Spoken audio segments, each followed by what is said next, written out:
Okay, let's go ahead and get started. If you're having a side conversation, we'd appreciate if you do that in the hallway. This is Quic. We have 2 hours today, and I believe 2 hours tomorrow, or an hour and a half? 2 hours tomorrow. We're having a bit of an issue with the screens in the room, so we're going to ask you to follow along. Oh, even that one went away now. That's not great. But now we definitely have to follow. Yes, so we're going to ask folks to follow along in on your own laptops. We don't have a tremendous amount of presentation or visual aid. Sorry? This one is, and it's fine right there, but these ones are not working. And that one was working, but it was turned off. That one was working, but now it's off. Is it a resolution thing? How high is the resolution? Not terribly high. No. It worked, and it worked when we first came to the room.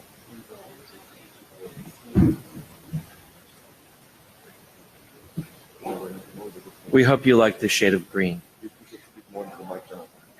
Okay. So I'm going to ad-lib the note well.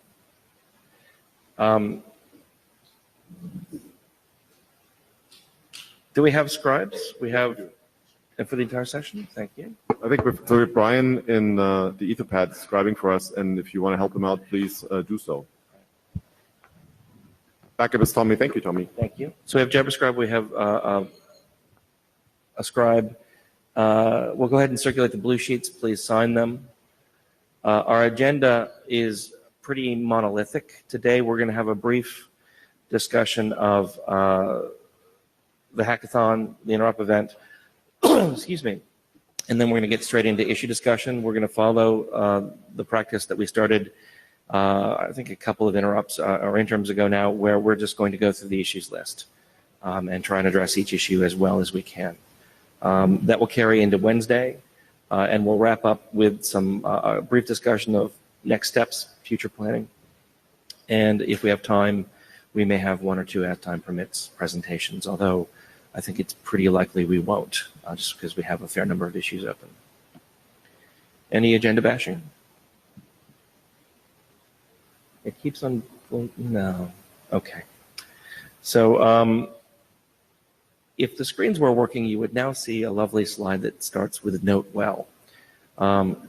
We have the small one in the middle if your eyesight is especially good. If you're not familiar with this concept, please use your favorite internet search engine to search for IETF Note Well.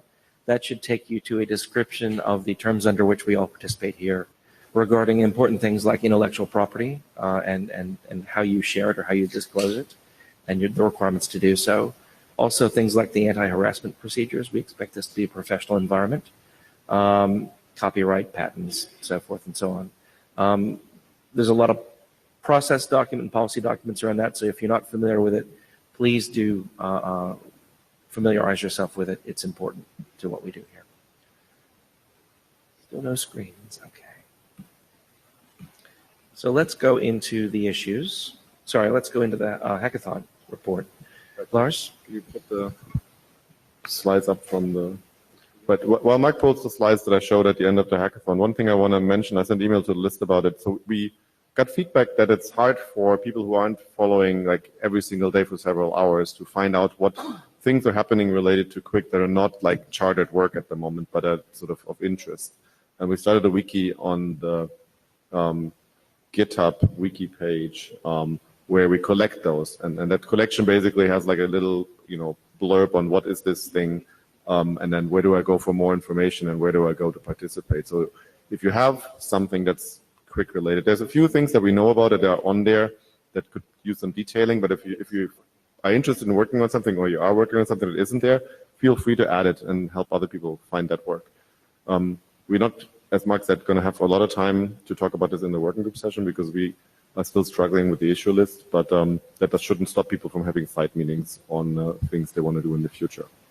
Right. And it keeps flickering in and out. So you can go to the next few slides. Not that one. Right. So this is our beloved interrupt Google Docs sheet. which is getting very hard to read because we had 19 implementations that participated. Most of them both have a client and a server. You see some white rows and columns. That is because the -22 drafts dropped really, really close to the interop, and some stacks simply haven't had the time to update from -20. But we expect that to change.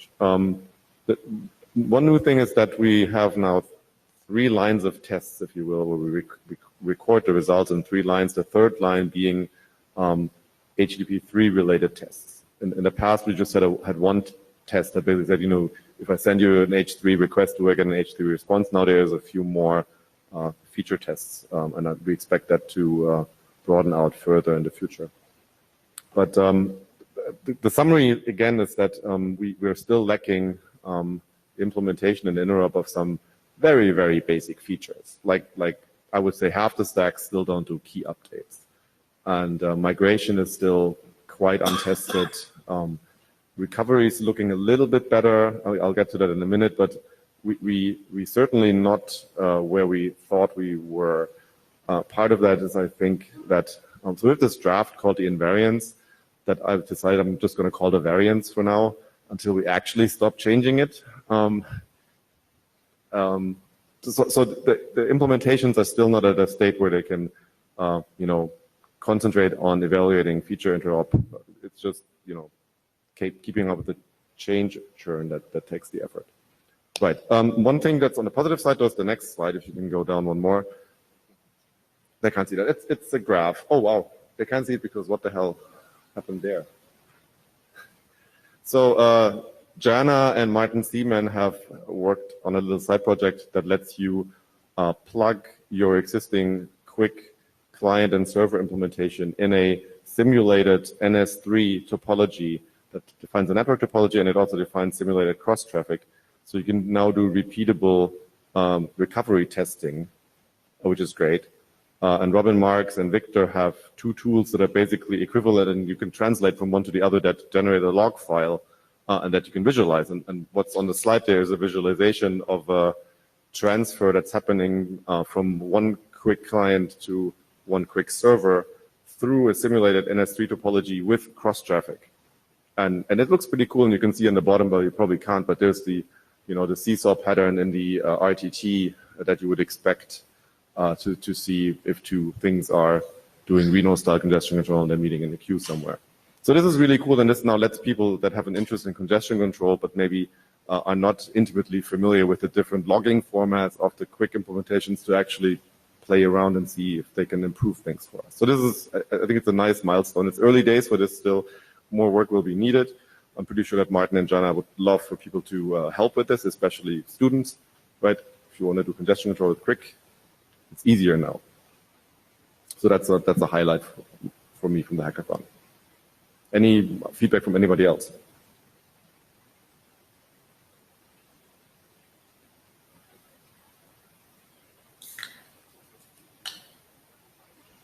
Yeah, I think Marcus is not here. But can you go really close to the microphone because you're very hard to hear? Do you hear me? Just to say that there was a lot of work on the spin bit table too. About you don't hear? The acoustics are really bad because the monitor speakers all point your way and not our way. So if you speak louder, we will hear you. Yeah, just to say quickly that on the spin bit table during the hackathon, there was a lot of work on the push of clones and different implementation to measure packet loss and so on. Thank you. So one thing I think maybe it's worth spending just a minute, physical face-to-face interop versus, thank you, physical face-to-face interop versus the virtual interops. Do we have any, as a group, any feelings about which is more effective or whether we should focus on one or the other? Any thoughts there? Lars, any thoughts? What I've heard is that if you're in the North American time zones, the virtual interops work quite well. It's a little bit more difficult if you're not, but that's to be expected. I certainly think we don't want to stop doing the virtual interops. I think the question is, do we want to reduce the frequency the physical ones, right? Because they're obviously costly. Personally, given the results, I'm not sure if we should at the moment, but that's one opinion. Eric. Eric Kinnear, Apple. So I think please closer to the mic. It's really hard for us to hear.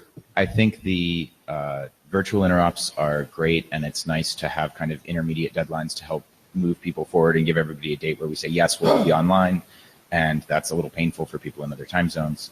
But the face-to-face interops, there's nothing quite like sitting down next to somebody and actually looking side by side and comparing and saying, okay, this is exactly what's happening. And so I think we've been able to track down a number of kind of finicky, weird issues that we wouldn't have otherwise found when we were face-to-face. And given where we are in terms of how the implementations are coming along, I think we're in a place where we probably still need some of that.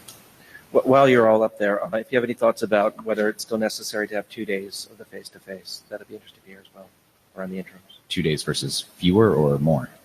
2 days versus, oh, okay. Either. It's too good. Would you want to have one? Would you want to have three? David Skenazy, Google. So +1 to everything Eric said.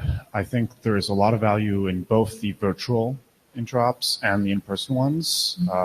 If only like we all have day jobs and having some like magic deadlines that force us to get stuff done, match the drafts is a really good thing.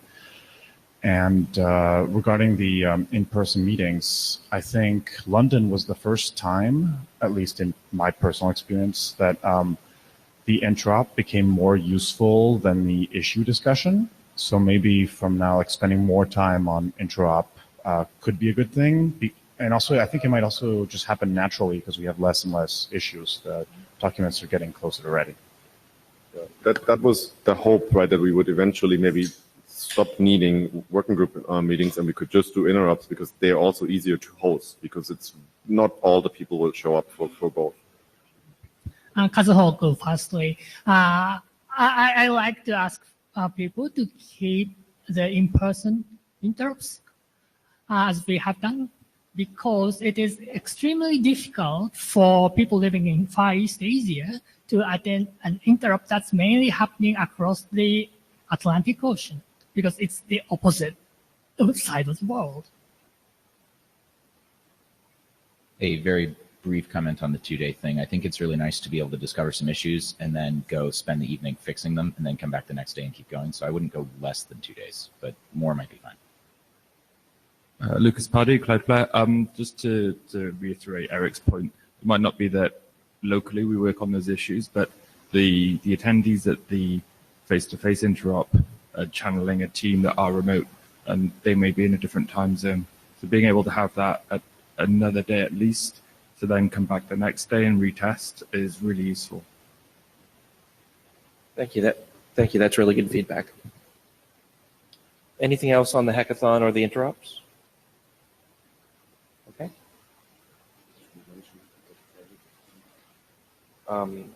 Yeah. So related to that, excuse me, we are at this point starting to plan an interim meeting in the September-October timeframe. It's pretty clear that we're going to need to discuss issues. It's pretty clear that we need to do more interop work. And so I know that we've been doing this for a while and that some people are getting a little exhausted, but we need at least one more. In our rotation, historically we've rotated one interop and one interim meeting in Asia Pacific, one in North America, and one in Europe. And so in our rotation, the next one should be in North America. We're having a lot of trouble finding a host for that meeting.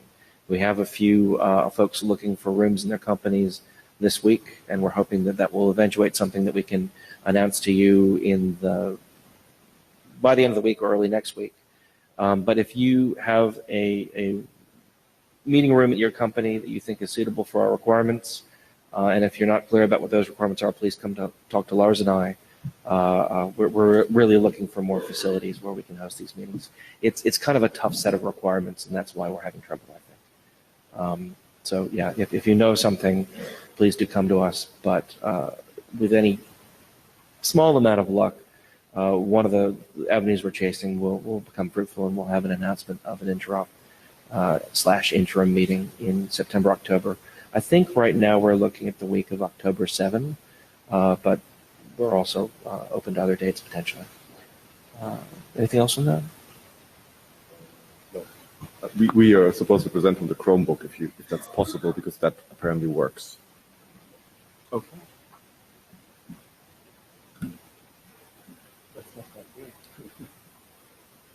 That's the Chromebook, right? I have no idea what the Chromebook looks like.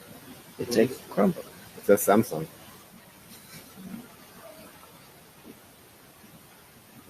I don't know. Oh. Thank you.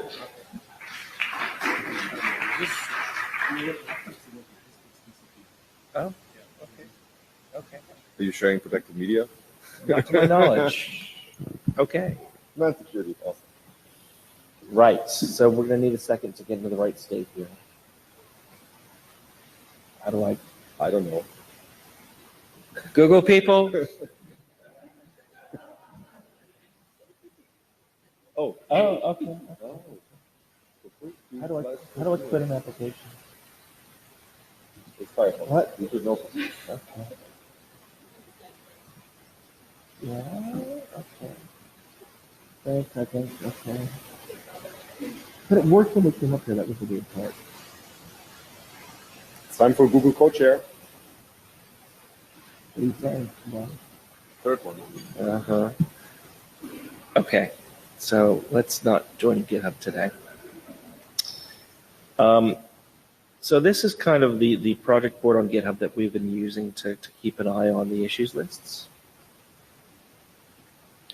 And if I look at this, so as we mentioned last time, Lars and I regularly triage new issues to figure out if there are design issues, editorial issues, or they need to be thought about and discussed a little more before we accept them as issues.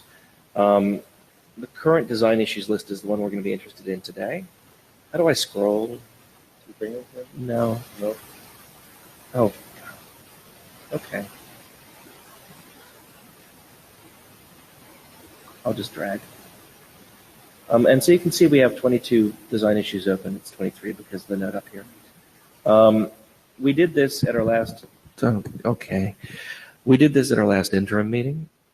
And as you can see, we assigned a number of these issues to different people to go off and work a proposal based upon the discussion we had at the interim meeting.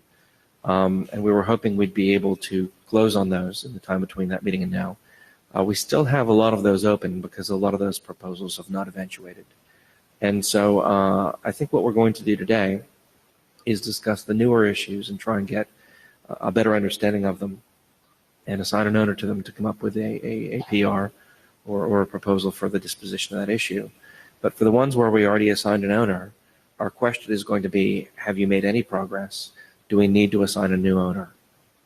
We really need the participation of the folks who are part of this process to come forward and make these proposals to be able to close this out.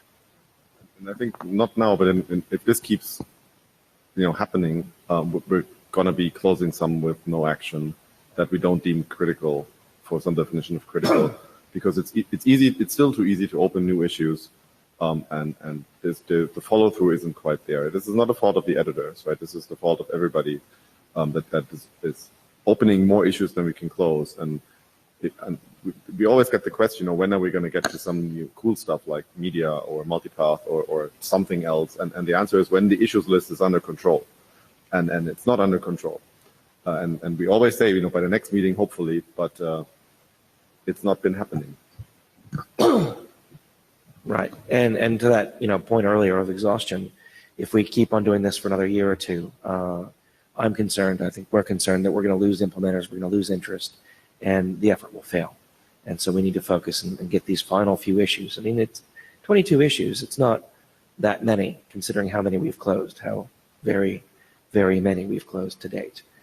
So let's do a final push and get these done so we can really get a good set of drafts out that we can start thinking about working group last call on. Excuse me. Yes, I said working group last call. Not yet. Don't be so self-congratulatory. Hey, if we can get consensus to close all these issues, we can close all these issues today. But I don't think we're going to get there. Let's see. So Let's go ahead and go through these. If you're aware of a dependency or a relationship to another issue, please say so. These aren't in any particularly special order, but we'll just go through and try and get as much done as possible. First one, 2792, Martin Seaman. Do you want to tell us a little bit about this issue? I can't scroll. On the microphone. I can't scroll. Where's the scroll bar? Oh, there it is. Oh, Sean's volunteered to take this one. Where's Sean? Martin Seaman? Do you have a solution to this, Sean? Because I don't. And I've thought about it a little bit. Can we do another one first, he's asking? Extremely difficult to hear you guys here up here. I'm very I'm sorry. sorry, I'll project. I've thought about this a little bit, not a lot, and it's hard.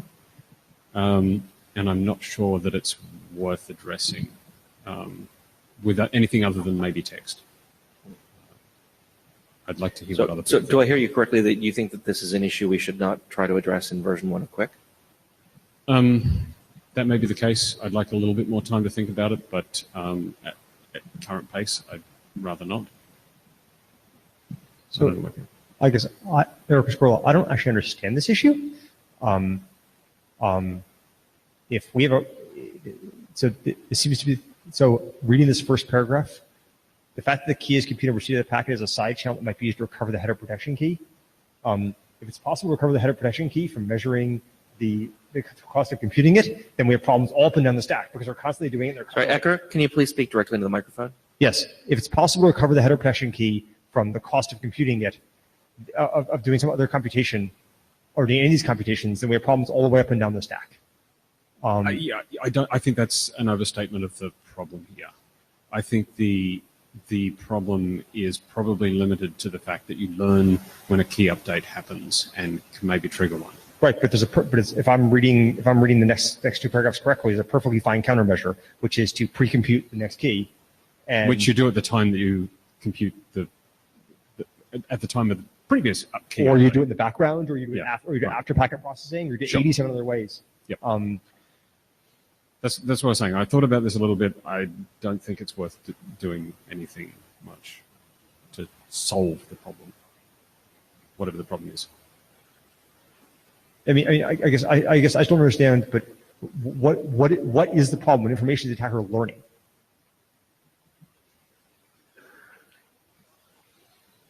Let's start with the statement of what the attacker's learning. Okay, I suppose we not discuss this until someone can tell me what the attacker is learning. Ian, so at Google, I was mostly going to second Martin's comment that I don't think we necessarily need to do anything about this. If we understand it better, maybe we can write it up in security considerations. Besides that,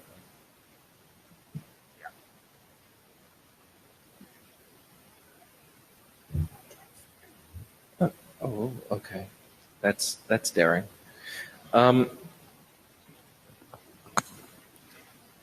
This is how Lars gets killed by a falling speed. Okay. Oh, hey, that's actually a bit better.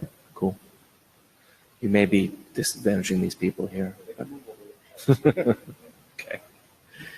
Can Kazuho, can you still hear me? Okay. Okay, cool. Anyone want to speak up for keeping this issue open? Martin, did you want more time to think about this, or are you comfortable saying? Right now, I'm happy with maybe Martin Seaman if you want to think about this more yourself and come back with some proposed text. But I'm happy with saying the onus is on someone else and we can close it here rather than doing anything concrete. So you're saying security considerations text? If that. If that. Security considerations text, if such text materializes. Now, Right. if Sean, who's put his name on this, has some ideas, or if Martin, who opened it, has some ideas, that would be fine. But Okay. I'm Oh, not I didn't gonna- see it on itself. I don't want to hold this up for this particular issue. It's Okay. a bit hard to pin down. Does anyone think we need more than security considerations text on this? Okay. That seems like the direction we'll try and go into. Shut up. Iyengar, do you want to mark this as something other than design then? I can't understand a word you're saying. Mark it as something other than. I was recommending Quic V2. Well, that gets closed. Well, if it's V2, it's closed and it's not going to get any text in the document. Yeah. But we do take pull requests for editorial suggestions of the nature of the. I'm a little uncomfortable with adding security considerations text through that mechanism.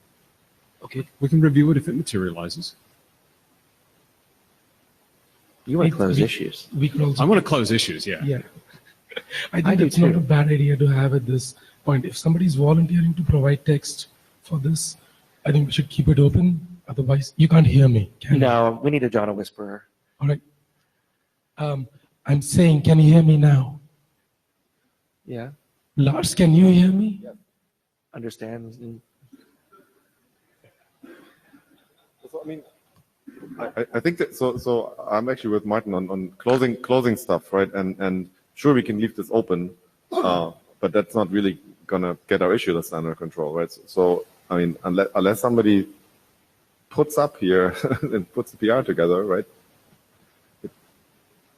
I just want to make sure that if we get to working group last call and there's no text about this in the document, that's not going to come up again. As long as we're in that state, let's go ahead and close the issue.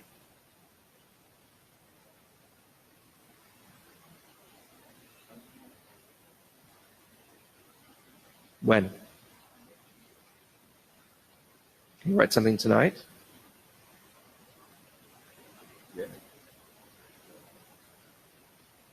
Can we have this discussion on the mic, please? Sure.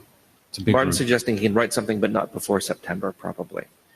I would say that then my inclination would be to close the issue. And if you want to come up with some text, the editors can consider that. And if they think it's not editorial, we can bring it back to the group.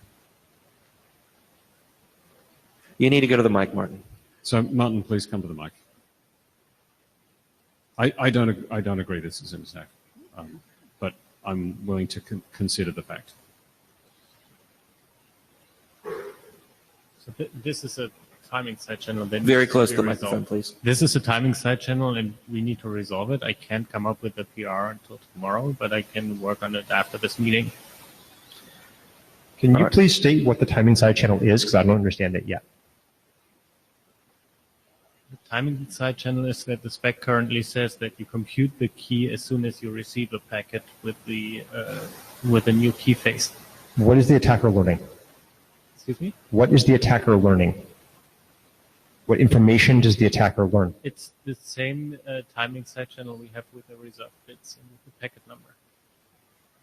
Okay, but this doesn't say packet number. It says recover the header protection key. So is that just wrong? Yeah.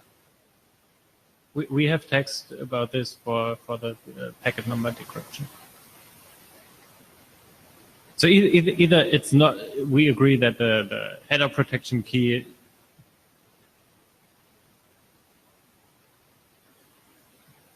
So concretely, we have a very clear definition of what it means to do remove packet protection, and that includes removing the header protection. And Martin's point is that in the case where you see that bit flip, the middle of that process contains a non-constant time operation, which is generating a new set of keys. The fix would be to generate the next set of keys some other time. Again, write what that down. information does the attacker learn? So you're not telling me. The attacker learns the value of the key phase bit. The attacker learns the value of the key state. Okay, that's not what this says. Right. I'm not sure this is particularly serious or anything, but we need to maybe acknowledge it. That's all. Can we suggest that Well, three of you let's gonna take have the lunch three of us together. offline and we'll deal with this. right? Okay. So we're gonna deassign it from Sean. I don't know why it's Sean's, and we're gonna give it to Martin Seaman. But Martin Seaman, I just want to, can you nod or not nod? The outcome here is at most security consideration text. Is that what you're thinking? The outcome would be at most security consideration text, not a protocol change. Do you agree with that? He says probably, yeah. I think probably yes, though we may change the description of how head protection works to avoid the Fair enough. inferring something. But, yeah. sure, but not an actual protocol change. Yeah. Okay, let's move on then. Next, oh, what happened there?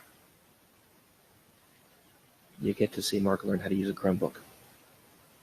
Badly. There we go.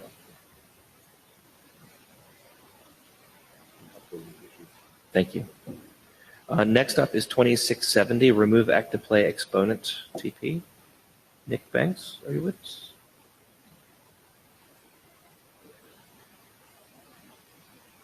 Mr. Nottingham, you'll find that there are slides on this question in the materials.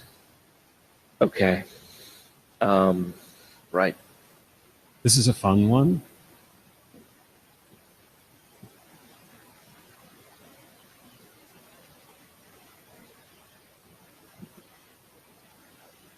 Coming up.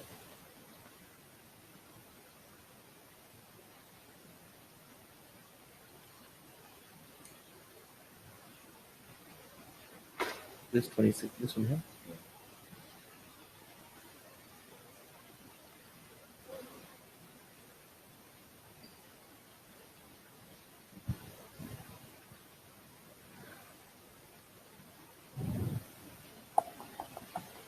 Oh, there's Ted. Okay, good. I want to see his face when we do this one. Oh, full screen.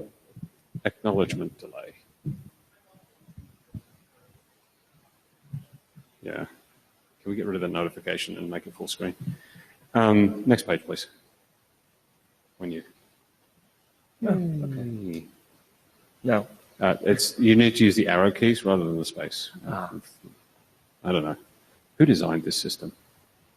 All right, so we have a number of options that we've been discussing on the issue, and it seemed like it was not going to resolve on the thread because we had weak preferences in every direction. It's one of those wonderful scenarios where there's weak preferences. So I'm going to go through the three options.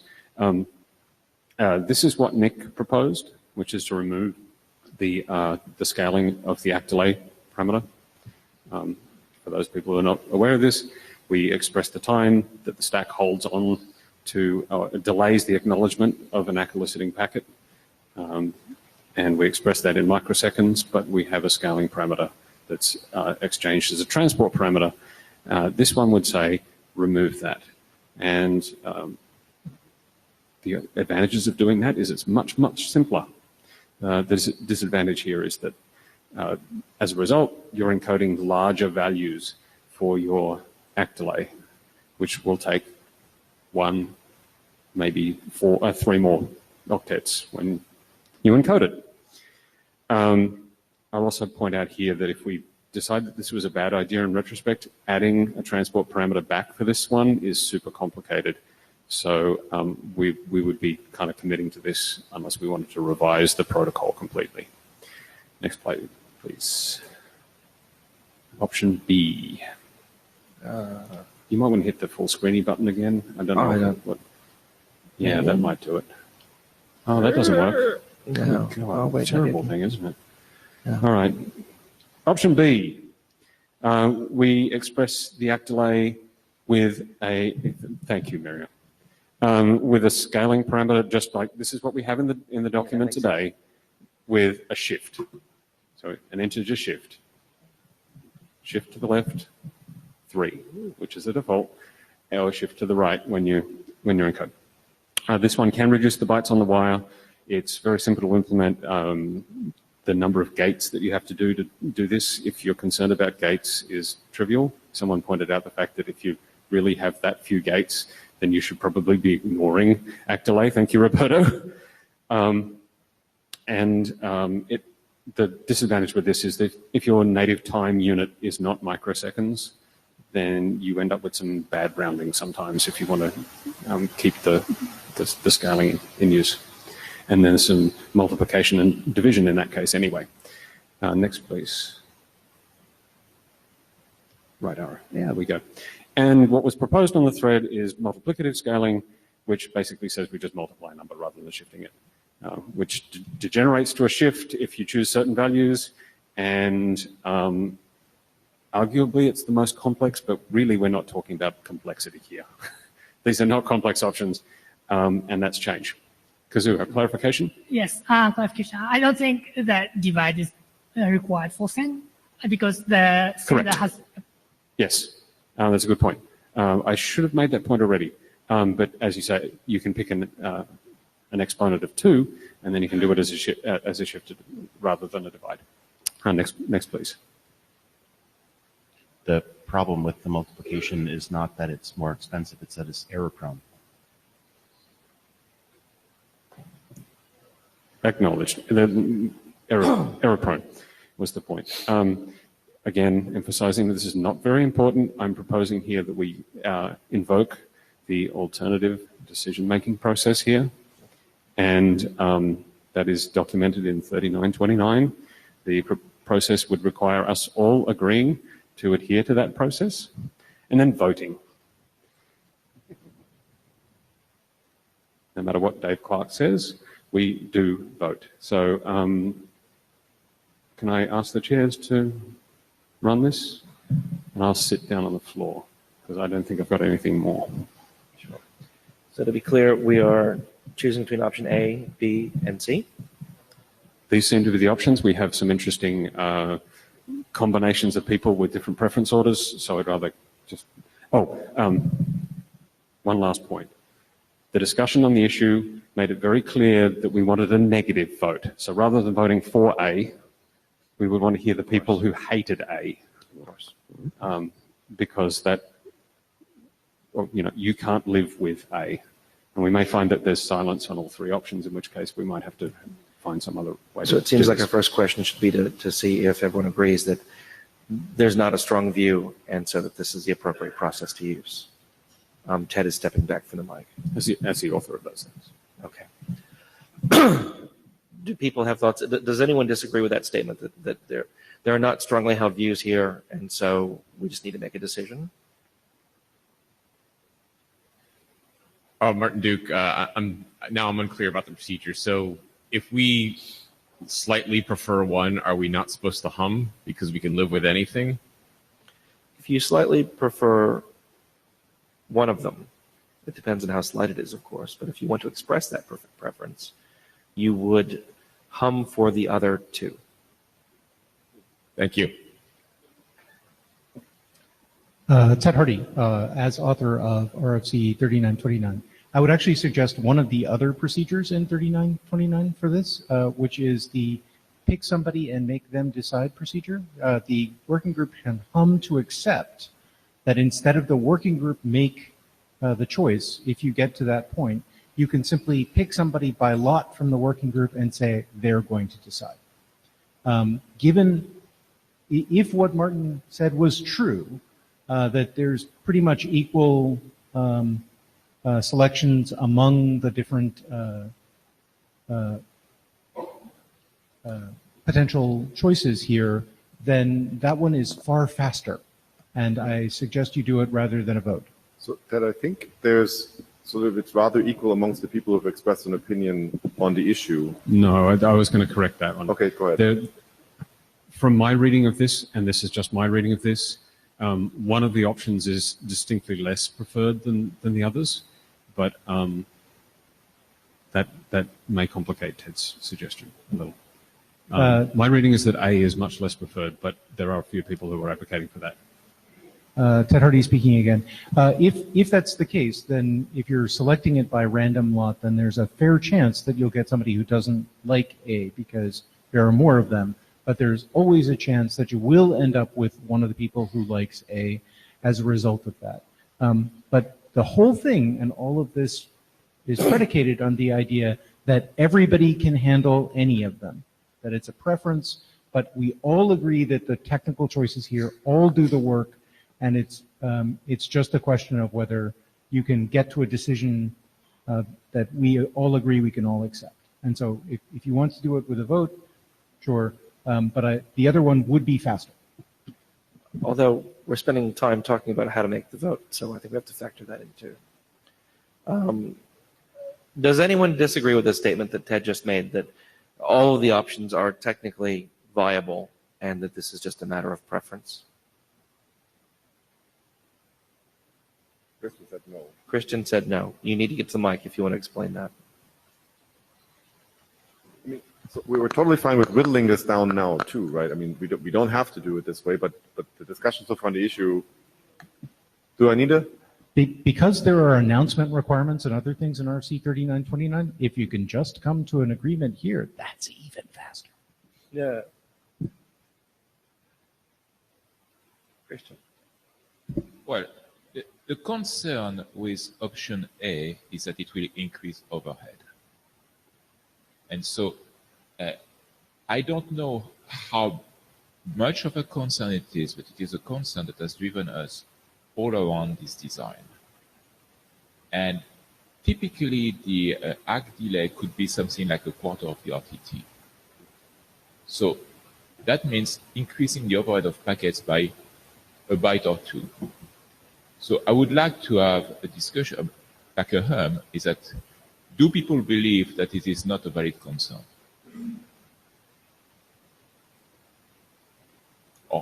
Or the contrary? Because if people do not believe it's a valid concern, then option A is just fine. If they do believe it is not, and that's a binary decision.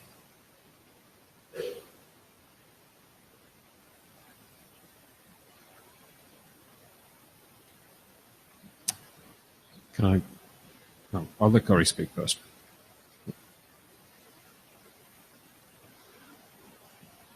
So Gori Fairhurst, a not very helpful comment, but I don't have any data on this. I do have high RTT paths. I do care about overhead. Has anybody measured it? If we do A, if we don't do A, then I will perfectly punt. So maybe the amendment that we need to do is A, first B and C, and then if it goes to B and C, we decide between those two. Would that be reasonable? That seems to have support in the room. Okay. Andrew? Andrew McGregor, Fastly. The issue with this is that we're communicating a whole lot of excess precision that is useless. Right? And so B, I think, is preferred over this because it removes the overhead and it means we're not communicating useless excess data. So should we proceed in that fashion and go A versus B and C and then see how we go from there? Yeah. So I think we'll just do a straight hum. Who prefers A and then who prefers B or C? In other words, no scaling or some form of scaling. Are we ready to make that decision? Or at least gather that data? No, we're not doing that. This is a normal, everyday, pedestrian IETF hum, such as it is. So the first hum, again, is if you prefer the option A, which is no scaling. You don't believe we need scaling. The second hum will be you believe we need some form of scaling without talking about which particular form that will take. Is that clear? Okay. Please hum now if you believe we do not need scaling. Please hum now if you do not believe we need scaling. I hear what one might interpret as one person humming if we weren't trying to de-anonymize that data. Please hum now if you believe we need some form of scaling. That seems like an extremely clear result. For the record, there is a strong sense in the room that we need some form of scaling. Martin. Can I request that when you phrase the next hum, you put the word now at the end and not at the beginning? Thank you. What?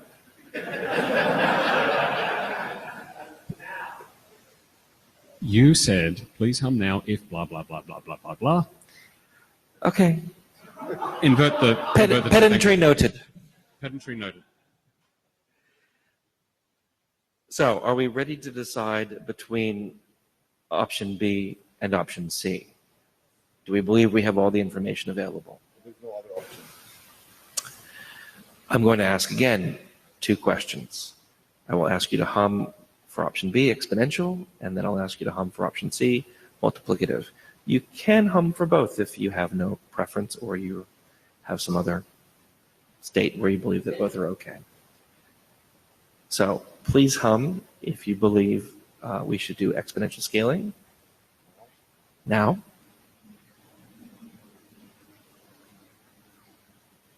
Okay, thank you. And please hum if you believe we should do multiplicative scaling now. Someone's trying to over-egg the pudding over there.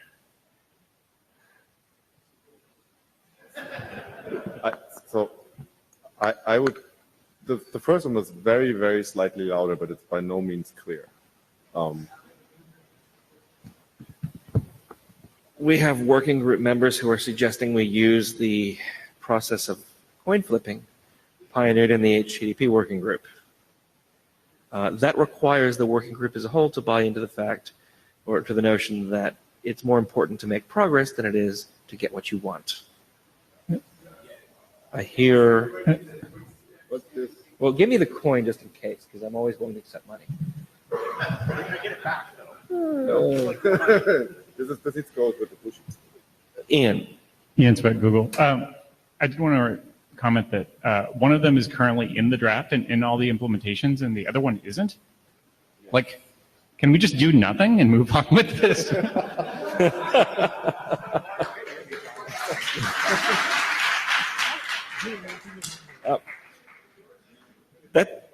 That's a pretty good point, Ian. Why are you not chair yet, Ian? Yeah. No, he should be AD. That's next level. I've been like messaging people offline to be like, can we just not do anything? So I rise to support Ian on this. Like, let it be. Okay. If that's an argument we are using, we can use that for a lot of issues. I don't think that's a tenable argument, though. There are people who are interested and want to change the code to be multiplicative. It's one operation. It's not a lot of change to code. Martin Duke, I agree with Ian and Ecker, just because I don't think it is a big deal. I don't think anyone's going to be dramatically affected, and just reducing churn and change and PRs and consensus calls at this point is quite valuable. And my preference for B is not at all technical. It is solely to not unnecessarily shift the standard for non-critical reasons. So it sounds like the proposal, which has a non-trivial amount of support, is to close this issue with no action because it's already in the spec.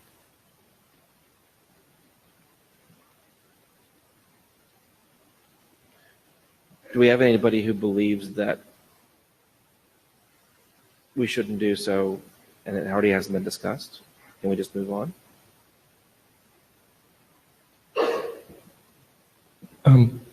I do want to make the technical point that there is a difference between the two mechanisms. With a shift, you do, it's natural to go from microseconds to milliseconds by dividing or multiplying by 1000. It's not 1024. I know it's a simple and silly, perhaps a minor point, but milliseconds to microseconds is a multiplication by 1000, not a shift by 10. I mean, it just is simply what it happens to be. If you want to approximate it to be 1024, that's the discussion you want to have there. Kazuho, firstly, I completely agree with what Jana said now. On the other hand, people who want precision can always use a scaling of 1, and that effectively force them to go back to option A. And so maybe we can ask to people preferring option C if they can live with using scaling 1. And then, if the answer is yes, we can leave the design as is.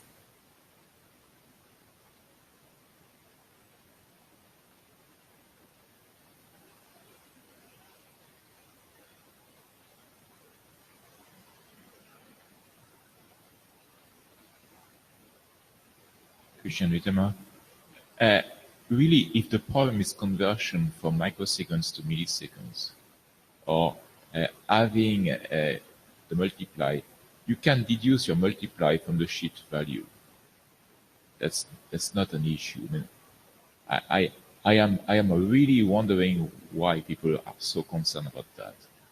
Optimize your DAM multiplication, that's all. I mean, come on. We have modern CPUs, they are pipelining many implementation. You're not getting into CPU stall there. I have a hard time believing that it has any effect whatsoever on the grand performance of the thing.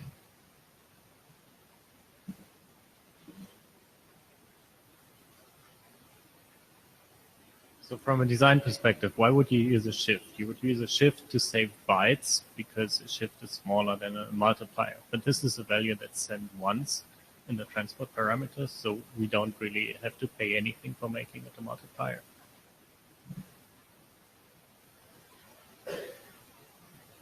No, in order to unpack the ACK frames, you need to apply this value that's negotiated in the transport parameter to the value in the ACK frame.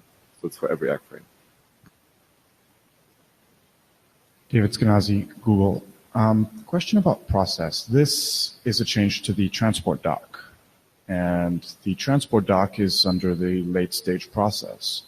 My understanding of that process, and please correct me if I'm wrong, was that if something doesn't have working group consensus, then we close it with no action and move on with our lives. If clearly this doesn't have consensus, why are we still going around in circles? That's part of the adoption process for adopting new issues. It doesn't change the core consensus process and how we close issues. Thank you. So it appears that we wouldn't be able to do a coin flip, for example, now, because it seems people do still have some strong feelings. Having said that, it seems like a large part of the working group does want to just move on. So my suggestion would be that there was some discussion after the hum, specifically Ian made this comment, and I would rerun the hum one more time to see if anybody's mind has changed, and if we're still split, right? Yeah. Worry about it then. There was also Kazuo's assertion. Roberto and Martin. I would rather have any result than have to talk about this more. But just in case we actually have to have one, I'm going to point out that in option C, if you choose 0, you're going to have some problems. And in option B, if you choose 0, nothing happens. And it just works. Okay, I'd like to do another hum, so let's drain the queues quickly. Well, I've now invented option C prime, which is that it's C, except it's the multiplier to -1. I'd like helpful discussion at the mics, please. Doesn't fit in the variant. That's what we actually Okay. do have.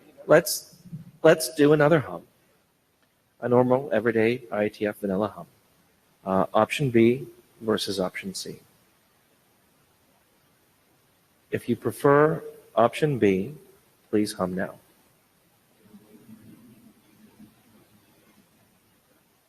If you prefer option C, please hum now. That seems like clear support for option B to me. Great. Let's minute it.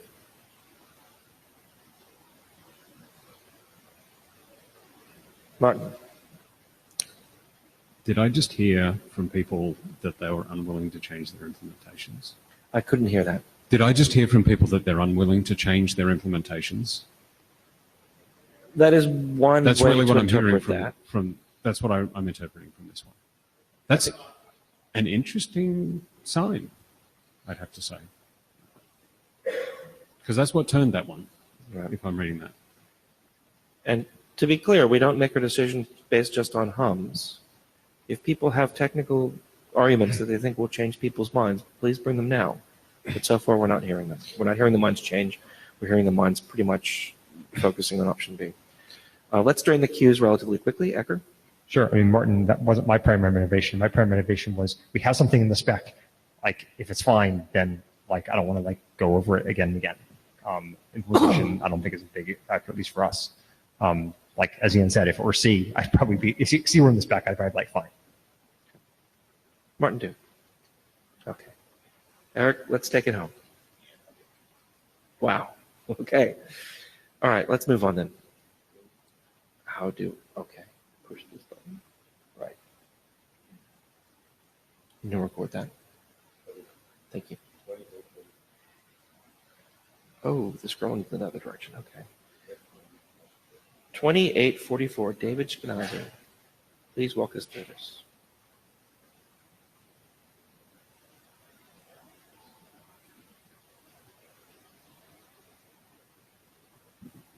David Schkenazi, Google. So this issue came up from discussions on some other issues where basically we realized that as currently defined in the document, the client connection IDs don't actually accomplish what they're trying to accomplish.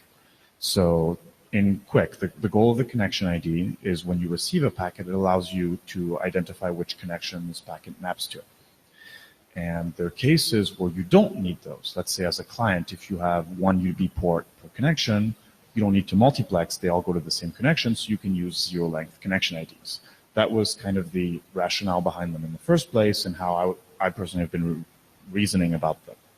Except in the current document, it says that the server can decide to use zero-length connection ID even when it cannot multiplex, and then that has a whole bunch of repercussions, such as, oh, when you do that, the client's no longer allowed to migrate, or if there's a NAT rebinding, everything crashes and burns. And so what I'm proposing, and I have a PR for this, is to say that you can use zero-length connection IDs if you can demultiplex without connection IDs. It's pretty simple. A connection ID is something that is only in the direction towards you, and that's how you use them. That makes the spec a bunch simpler. It removes a bunch of text and stuff that was disallowed, and I don't think the one use case of a server who wants to use zero-length connection IDs and multiplexing is a very useful use case. So, Martin Thompson, I just labeled this proposal ready. We've had a bunch of discussion on this one. It slipped the net.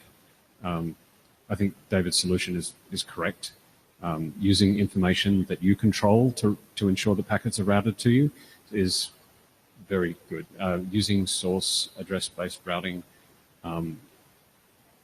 doesn't work uniformly in this protocol because of the risk of rebindings and migrations. If that's the case, we can put this through our normal process, see if we can do a consensus call on the list. So if people feel that there are problems with this proposal that would benefit from discussing this room, let's do that now. Otherwise, we'll just do a consensus call on the list. Igor Lubushev, Akamai. It just seems that this proposal excludes the case of two machines that know that they're not behind nets of any kind, just not using connection IDs. So this requires that server does not use source IP information from the packets. It seems unnecessary if the server knows that the source is not behind nets. So you're in this context, is there multiple clients talking to that same server on the same port? Yeah, and just yeah, certainly. Just imagine many machines belonging to, I don't know, Google, whatever, Akamai, that are not behind net. They just want to make a point-to-point connection to each other. They use the same port, but they use the same destination port. So that breaks connection migration. Yeah, they're not going to migrate. They're like stationary. They're actual servers, hardwired. They're not mobile. I honestly think that adds a bunch of complexity for a use case that we're like never, at least like we're never going to use. Like the connection IDs are not a big overhead. They're not a big overhead, but either you just say, don't always use connection IDs, just forget about it.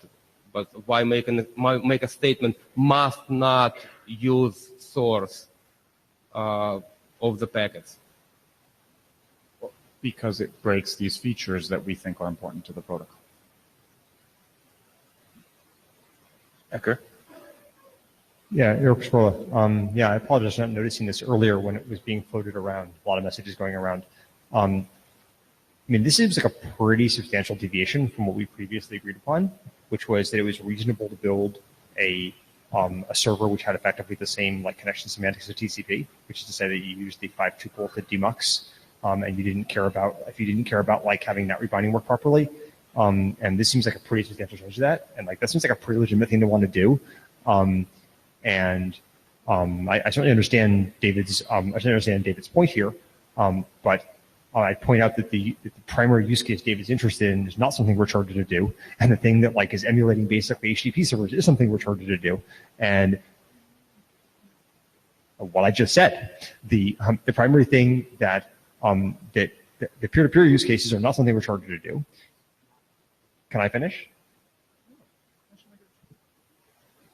David, are we gonna like argue like back and forth for the mic? Let me finish. We are not charged to require connection migration. We're charged to allow connection migration. We have an explicit decision that you could just opt out of connection migration if you wanted to. And so, while I think it's certainly valuable to be able to indicate to the peer that you'd like them not to use a non-zero, like them not to, that you like them have a non-zero length connection ID, like that's something you could do in an extension. And hard coding of the protocol here in a must seems like walking back something we previously agreed to do. So, and maybe that's a reasonable thing to do, but it's like, I think this is more discussion that we're seeing now. Can I try to clarify this one? Maybe I can help. So in order to do what Igor is suggesting here, we have I apologize, Martin Thompson, for being Martin Thompson.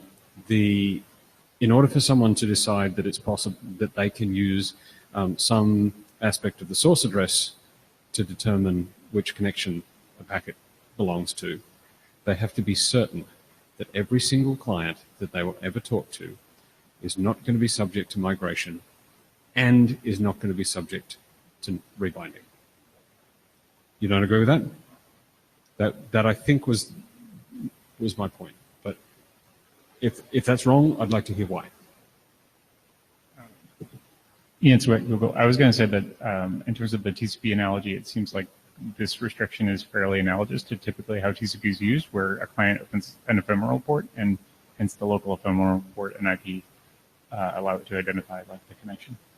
So it seems kind of in line with how, I don't know. Just remind folks to please speak into the microphone directly. The acoustics in here are horrible. Tommy Polly, Apple. So I was just thinking maybe one solution we could do to modify the existing pull request for this to take into account Igor's thoughts on this is to specify that the server can have zero length connection IDs for itself if it in its transport parameters also disables migration. Right? So we can just say that if you want to do this, explicitly disable migration to not allow it. And that way you, for this point-to-point server use case, that's totally fine. And it essentially generalizes this to not be a client-server thing, but just explains here are the trade-offs of what you have to do. Eric Kinnear, Apple. Just a brief note on there. I think disable migration is becoming disable active migration because it has nothing to do with NATs. And so I think those things are orthogonal. So if you really wanted to do this, allow the zero length connection ID and remove the transport parameter entirely. So I think, I'll scroll again, I think what Ian said is actually what I was trying to get at, which is like the way that like your standard like TCP server works now is the client picks an ephemeral port and the server has a static port, and the server uses the 5 tuple that distinguishes the clients. Then the client's ports or address changes, then TCP is hosed, and like things fall apart. And so it is great that Quic allows you to, has mechanisms that allow you to survive that. But it is not mandatory. But my point is like, it's perfectly reasonable to say, I don't care about any of those mechanisms. I just want to say that it behaves more or less like TCP. And in those cases, like, why should people have to bear the overhead of having a connection ID? So I certainly understand. Now, David's point, which I agree with, is that if you want to make a peer-to-peer protocol where everybody uses the exact same ports all the time, then you're going to need connection IDs to demux. That's actually, I'm a little surprised you're actually having that problem, but I'm prepared to believe you do. But it seems like the straightforward way to do that is have an extension that says, like, no, listen, you use a non-zero connection ID. Also, I'm a little surprised in that it seems like that I'm not quite sure I understand what your design is, that you wouldn't know a priori that was not saying you should do, but maybe that's different. But it seems like this seems like something we easily negotiate whatever flag it happened to be. So I'm sort of reluctant to take the feature out at a must level here when you negotiate the converse. Hi, Brian Tremel. I think I'm here to say what Ecker said, but I trailed off at the end because the acoustics in here really suck. The TCP semantics do have the downside that things get screwed up. The world has lived for the past 30 years with those semantics and the past 28 years of NAT, or however long that's been going on. I mean, so these are risks that pretty much everybody, there's connectivity risk in the internet. Yeah, great, we know that. I would essentially support a slight change to this PR that essentially just notes that, hey, if you want to use TCP semantics, great, you get TCP guarantees. Roberto? Roberto Peon, Facebook. And yeah, so it doesn't matter if we have functionality that tries to get us around a NAT, because invariably somebody is not going to support all the features that actually make that work, which means that the application stacks are always going to have their timeouts and their reconnects. The timeout and the reconnect is ultimately the only way you're going to get reliability in a vast number of scenarios anyway. It's going to have to be there. Why are we talking about this? Why isn't it just editorial saying that, look, you're going to have to do this sometimes? David Skenazy. So the problem here is the reason we have client connection IDs is so Quic clients can multiplex just the same way that servers do. That as a client, I can run a bunch of connections from the same source port. Otherwise, you don't need them. And most browsers today will use ephemeral ports, won't use them as links, and that's why the Google Quic encoding didn't have those, but we added those client connection IDs to IETF Quic to allow this use case.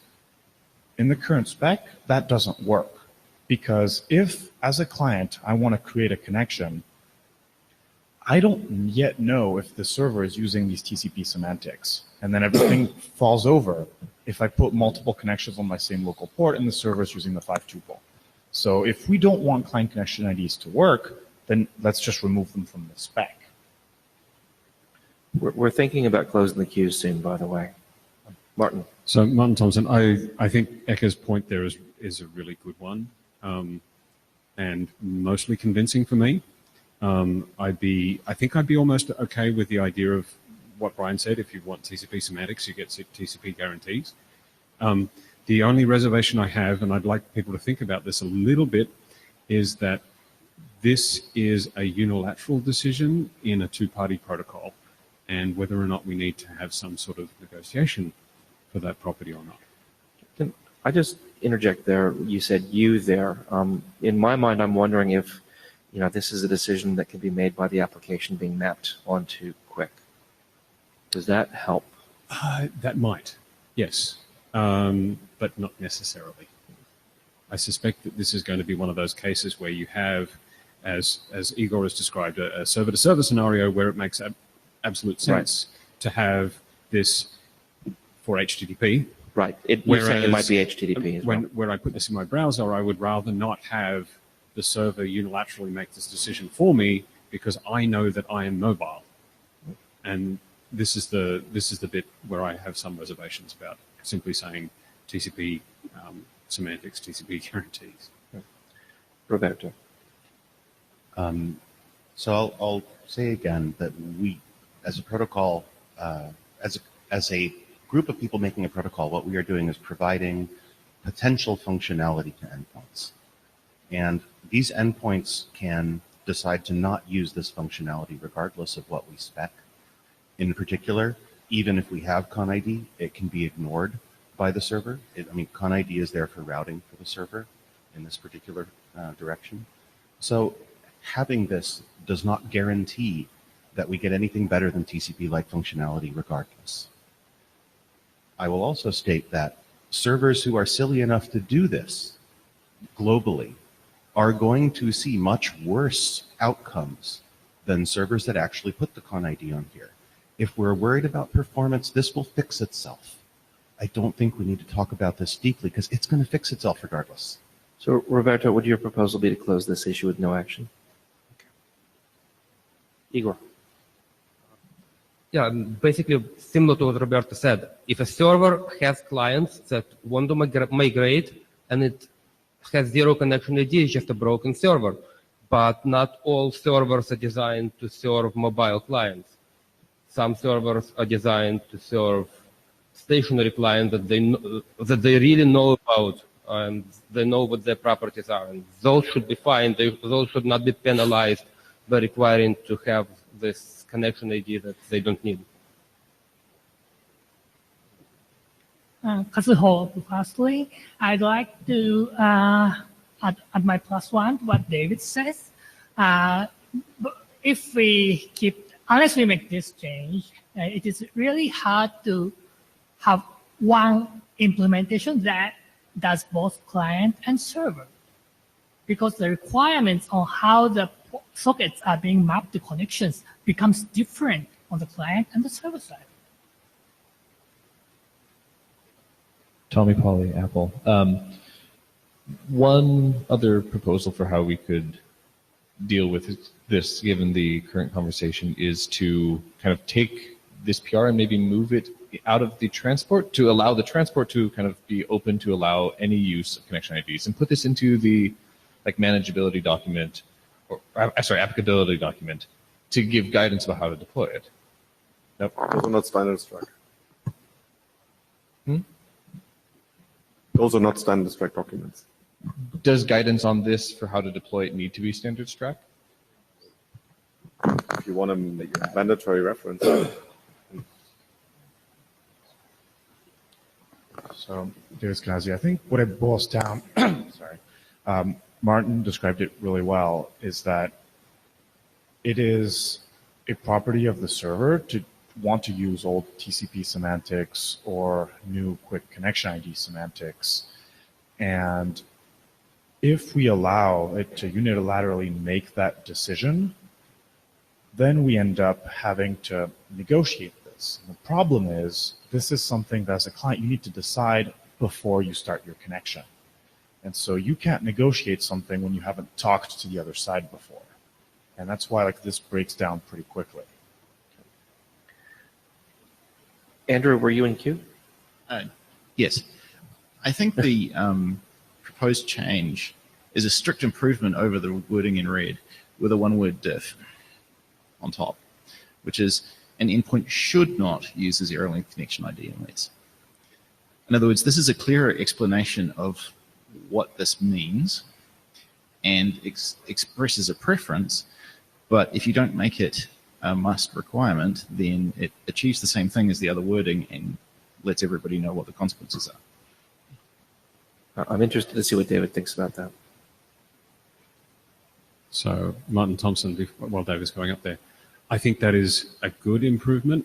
I don't think it covers the unilateral decision-making process, because the problem here is that we have one endpoint can make a unilateral decision that affects the other endpoint. Now, we can decide that we're comfortable with that, but I don't think it addresses that concern.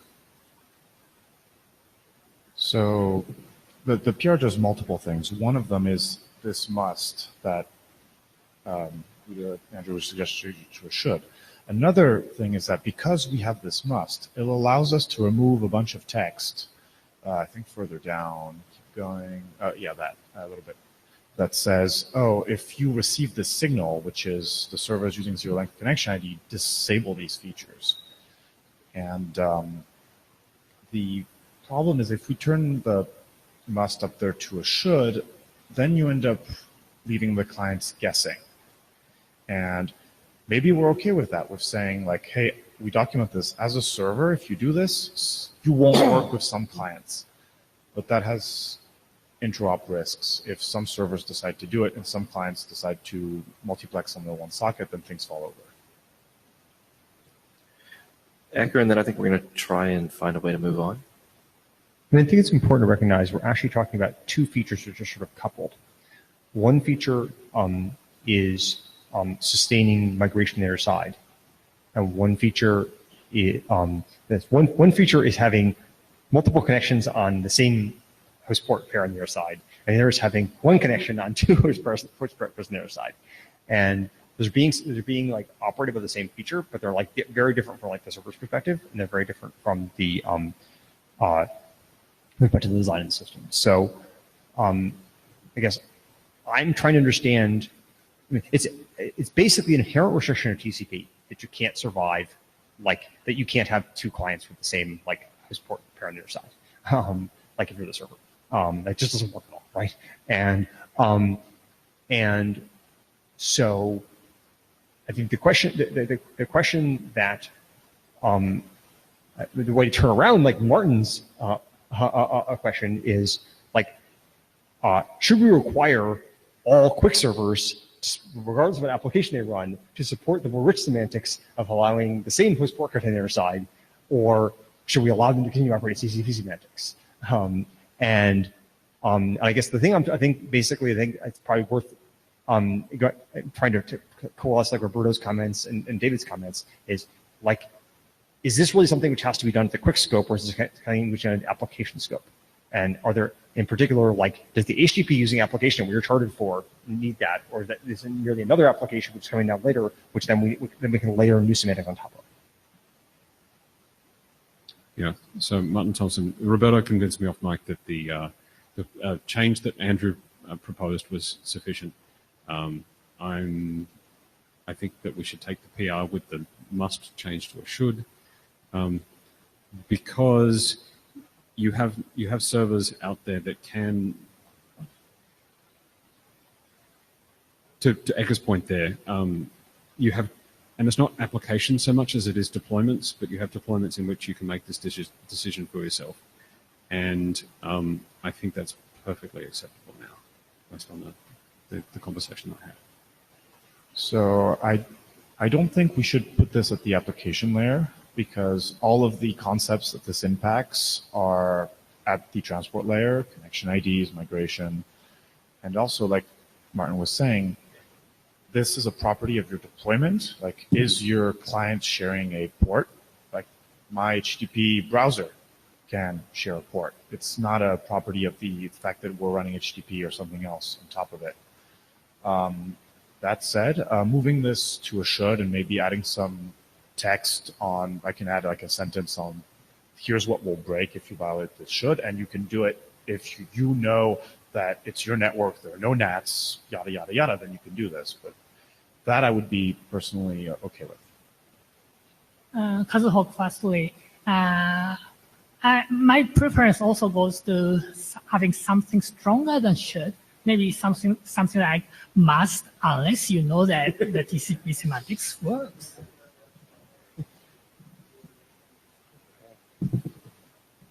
I guess I'm trying to figure out how to close this as well. I guess I'd be comfortable, like with the should piece of the part that Andrew pointed out, and the rest of it, because I think certainly encouraging people not to like rely on TCP semantics is a fine plan. If it turns out that like everyone wants to do that, we can pull that should off later. But I'm less certain about some of the other pieces, which I think will have to not go away in this PR. But we can like study that problem. I think I'm less comfortable with this sort of should, unless you like know that the environment doesn't have NATs or those kinds of things. Because I think precisely the point is that like the servers want to tolerate those behaviors. So like I think it's fine to say like here are the shitty consequences that will happen if like if you don't do this. Like I'm happy to have that be like arbitrary, long, and scary. But the point of having normative text that says like you can't do it unless you're and so Kazuha's test is also fine, where it's like don't do this unless you're going to tolerate the consequences.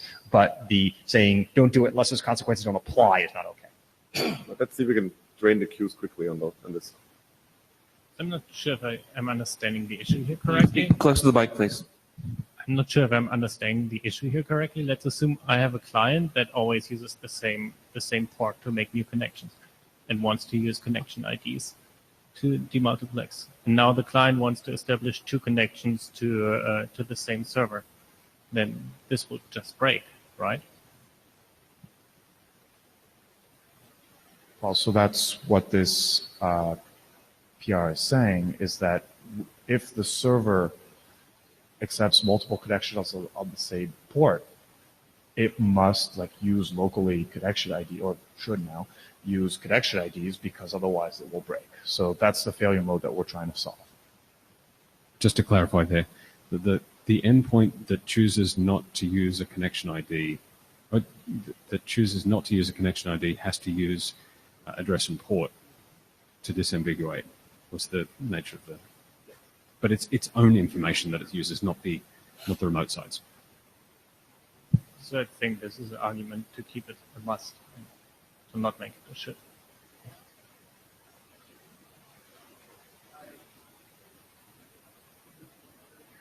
So we should make it a must because this is this is a decision that the server makes, and the client has no way of knowing. Like, let's assume the client really wants to establish two connections because the server is serving two domains. So it has to know if it's allowed to establish those two connections from the same port, or if it has to open a new socket and establish two connections using two sockets. Yeah, it's Gazi. So to explain the should, I think, so my personal preference was a must, that's why I put it in there. But the reason I could live with a should is if you only violate that should when you know your clients and your deployment and your network, like that you are aware that this condition won't happen. That's why that allows those use cases to still survive and not have to violate a must. That's why I'm okay with that. But I would add a couple sentences to be very clear about the conditions. We want to move to the next issue, but I think what we want to see happening is, David, if you take the action item of revving the PR, we'd see if there's discussion on the issue happening afterwards that lets us, come to consensus on this. It sounds like it's a very small change, and maybe then a not so small amount of discussion. If there's any chance, we can come back to this tomorrow. But we'll see what happens. But that would, I think, be what we're doing in terms of next steps here. I'll update the PR before tomorrow, and then you can decide if we have time for it tomorrow or not. Great, thank you. And if you're able to do that and you put something out, please remind us tomorrow so we remember to come back to it. Or let's move on.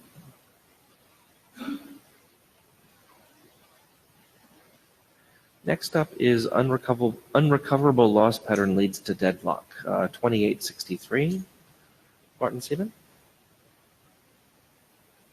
Where are we at with this one? Can I make a procedural suggestion? This is still being discussed in the design team. Sure. So, not fruitful today? Yeah, I would punt it for tomorrow. Okay. Tomorrow might be good? Okay, thank you.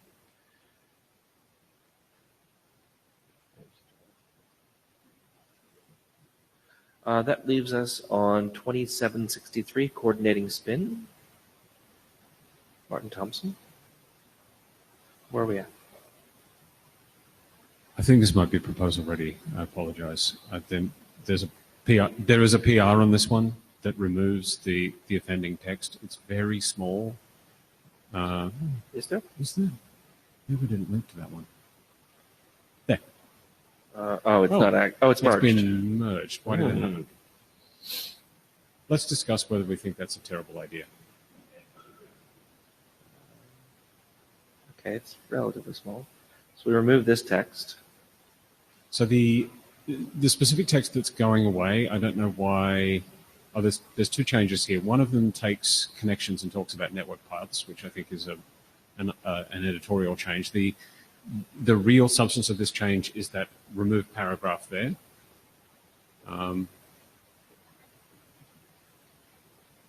No, that was a separate. That was simply a mention of this one. So this PR made some changes to network paths.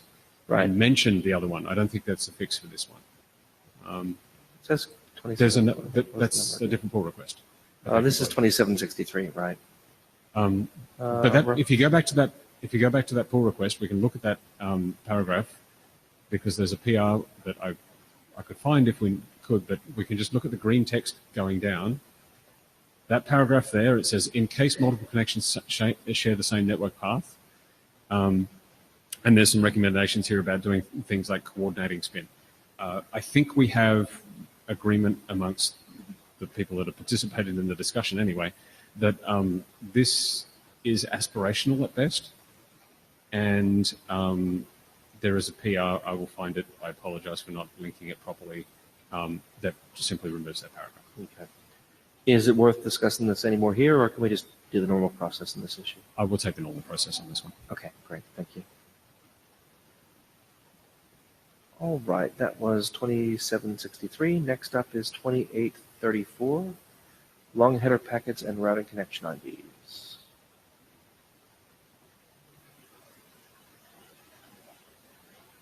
Who's going away? Hi, Nick Banks, Microsoft. I opened this issue and we had a lot of discussion.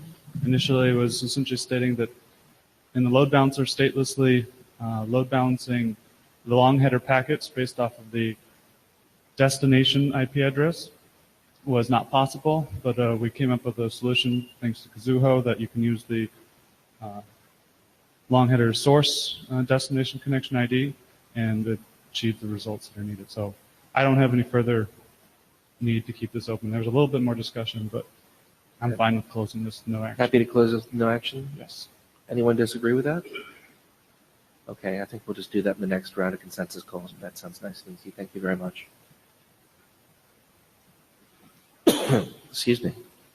That takes us to 2770. Ian, if you want a stateless reset, you need to send a larger packet than before. There's been a fair amount of discussion. I think we have an approximate proposal. I finally wrote it up this morning, belatedly. So I guess I would say, since I just wrote it up like 2 hours ago, maybe come back to it tomorrow. Tomorrow? After people get time to at least read the PR. That sounds good. But I think Martin, I, and David all kind of converged in a general shape. It's just a matter of getting the text worded correctly because it's a little subtle. If I could put the onus on you to remind us tomorrow to discuss that when the time comes. I am happy to do that. Thank you. Next up then, 2785, David Shkenazi, to disallow reuse of stateless reset tokens.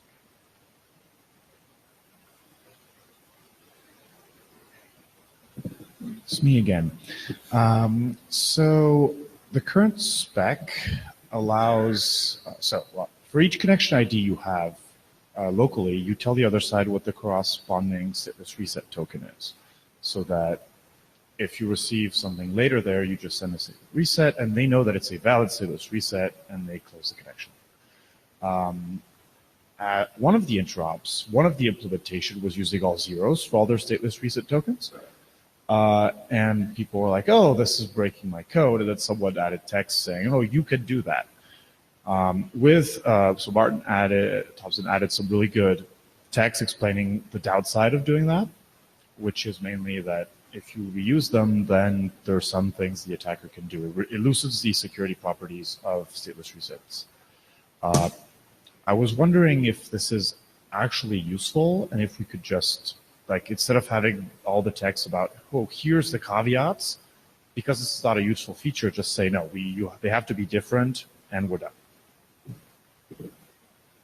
Yeah. So Martin Thompson, it's not about losing security properties per se. It's simply about additional steps that you have to take in order to ensure that you retain those security properties, and it goes through what those are. Specifically, if you have two connection IDs that have the same stateless reset token associated with them, you can't forget one or the other. You can't forget one while the other is still in play. Otherwise, you end up with a nice oracle. And so the question for the group is, do we want to have this complexity of the document, or do we just want to simplify things?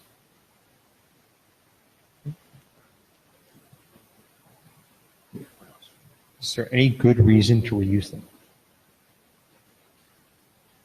Let's hear that. That's that question. Kazuho, firstly, so I think we should disallow reuse, because if we are to allow reuse, then we need to reference count on the receiver side the stateless reset tokens. I mean, because many connection IDs might map to a single stateless reset token. Then if you are retiring one of those connection IDs, then you need to decrement the stateless reset token reference counter and then keep it until it becomes 0. So the current state is a unnecessary complication, I say, with a marginal benefit at best. So I think we should remove this and make it simpler. So you're supporting the proposal?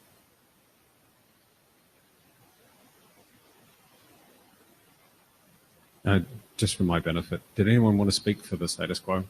Because I'm perfectly happy to just cut that text. Okay, I'll write up a PR. Sorry, is there a PR for this one? No, there's no PR, but we've left it in an ambiguous state, so it's good that we have this discussion here. And are we now placing a requirement upon implementations to generate this protocol violation when one's reused? The requirement would be that they are unique, or at least probabilistically unique. I'm not going to require that they be unique in absolute terms. Unique within that connection, ideally. Right. Well, the scope of uniqueness is another problem I don't want to talk about right now because that's kind of complicated. But you would allow people to generate a protocol violation if they saw a duplicate on the connection. But allow, not you would not require. require it because tracking all of them is ridiculous. No one's going to be doing that. That would be the Martin, concern.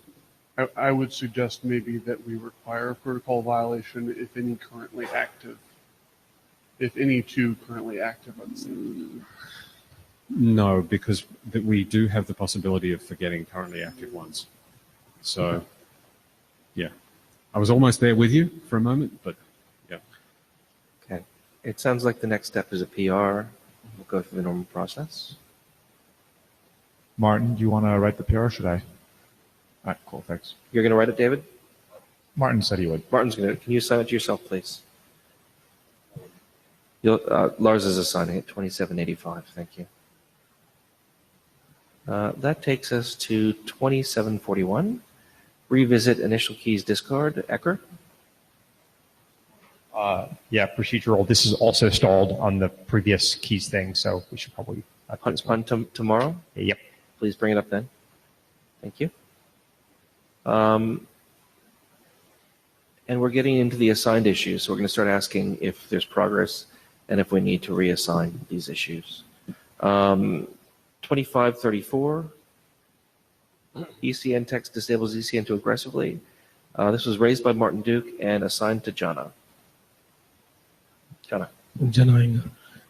There's a PR I've written. It's got some comments. It's on me. I am going to go update it and try to get it through this week. Okay. Anyone need to discuss anything about this one? We'll just wait for that PR and go through the process. Okay. 2656, raised by and owned by Jana. Gents? Okay. Discarding connection state at server on unvalidated clients. Jana. Jana Inger. So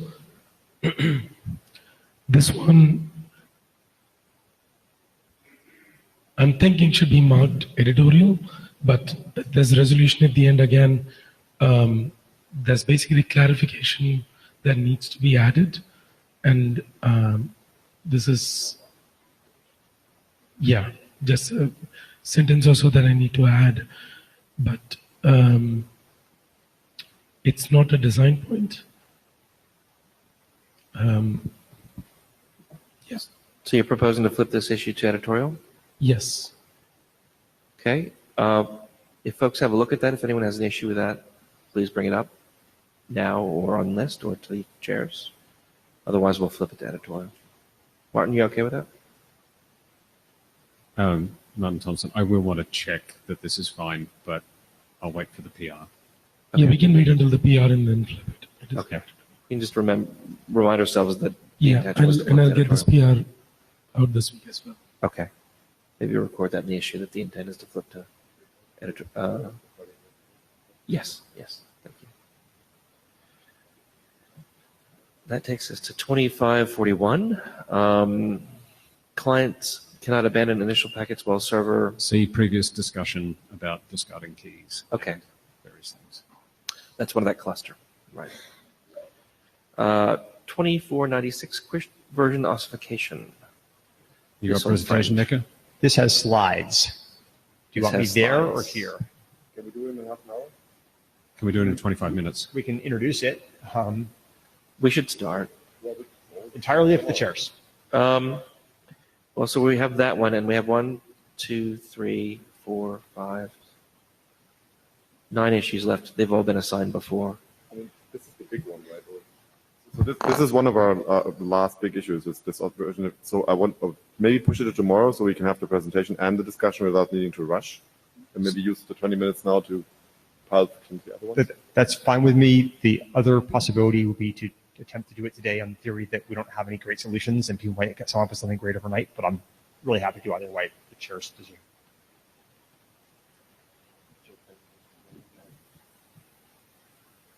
My only concern is that people might lose state. Okay. Of, All right. I'll put this in the footnote. Right. We have a decent but not impossible list for tomorrow. I think you missed a couple while you were away. Where does that leave us? Sorry. Right, there it is. 2084, discuss requirement the connection IDs not be correlatable. And this was raised and I believe owned by Ecker. Where are we at with this, Ecker? I promised to write text. Oh, well, I'll just write text. This seems like, I think this was the right text thing. Right. I'll try to do that. I'll try to do it now. Now, like this week now? Now, like, depending on what the rest of the issues are, maybe right now. Okay. Please do. Yeah.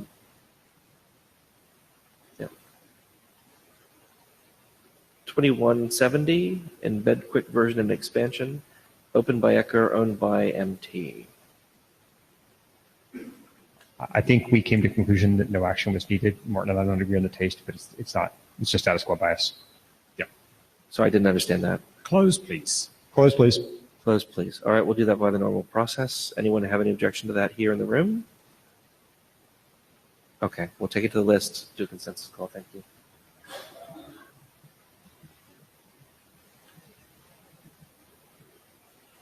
Eric, are you going to get up about that one or this one? The next one. Okay, good. Be more conservative about migration. Open, open, open. There we go. Assigned to you, open by Ecker. Yeah, Take it away. so I sent a PR for this. There's a lot of discussion on this issue about a whole bunch of stuff that has been addressed by other issues. So the final thing we talked about in the interim was basically we should have a threat model for migration of what we think different attackers can and cannot do. And so this is purely documenting the capabilities that we think exist today. If we don't like them, we should open an issue to change those capabilities. But this should not be any new information. It's things that are stated elsewhere in the draft and collected. So the contents of the PR are also right there on the issue, so we don't have to look at a diff to read it. Okay. Yeah, that looked a little more friendly. But so it basically, I can go through it in about 2 minutes. You have two, which kind of turn into three types of attackers. There's somebody who's on your path, and that's like a middle box that's routing your packets. And that's great because they can do anything they want to your packets, like not let them go through. And that's a problem. So they can inspect packets, modify packet headers. Obviously, they can't change what's inside the ciphertext. They can inject new packets. They can delay the packets randomly or with purpose, and they can drop the packets. So that's somebody who's on path. Somebody who is off path has the ability to see the packets going by. So they basically have a tap into somebody's forwarding them your packets where they can observe them some other way. They can't cause those packets to be dropped or delayed or modified in any way, but they can copy them and inject them with their own modifications. So now you have two packets, which might either be the same or subtly different. And of course, they can see all the external bits of the packets. An off-path attacker, I should have titled that on-path attacker, my bad. A limited on-path attacker has the ability to inspect packets and modify some of the ones that are going by, but you end up with a situation where somebody has forwarded your packets faster than the original packets were going to get there. So there's two copies of the packet in the network. So the one that's going through them, they can modify, but for example, if they delay it beyond the other copy wins and gets there first. So if you keep scrolling to the guarantees, yes, that one will become much more clear if you're asking about the third one. Yeah. So an on-path attacker can screw you completely because they're on path and you need them to move your packets. And if they don't move your packets, you don't have a connection. So that's pretty much what 1, 2, 3, and 4 say there. There's a little bit more nuance there around migration, where like point 2, if you are an on-path attacker, you are on path for both the path that the connection is currently on and the path that a endpoint is trying to migrate to, you can prevent that migration. However, you should not, and we believe currently cannot, prevent migration to a path for which the attacker is not on path. So if you're on one path but not on the other, you can't stop me from switching to that other one. And point 4 here is kind of the obvious, like, yeah, you can screw up the connection if you delay packets or drop them or something like that. So that's on-path attackers. You're basically screwed because they're on your path. Off-path attackers can race packets, and we make a couple assumptions about an off-path attacker in order to have it be the absolute worst case possible.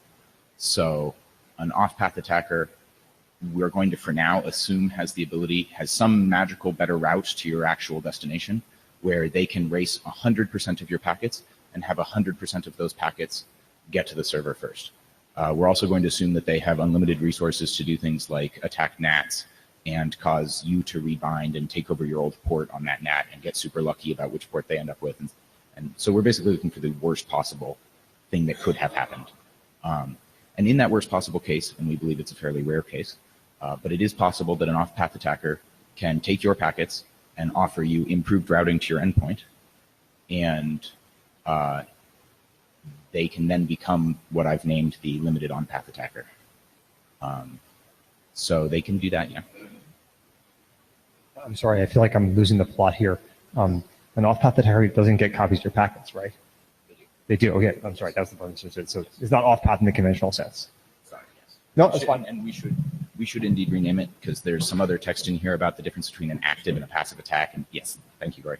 So there's this is strictly defined as an active attack, and this is somebody who's getting copies. So yes, this is a man on the side. And I'll actually go through in the PR and rename it more fully.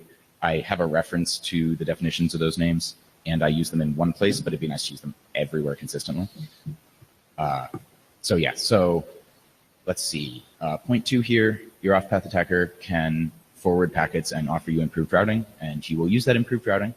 The difference between at which point they become kind of on-path, which is why I call it limited on-path, because there's still a copy of your packets going over your original path. And so an on-path attacker can just drop your packets, and then you're screwed.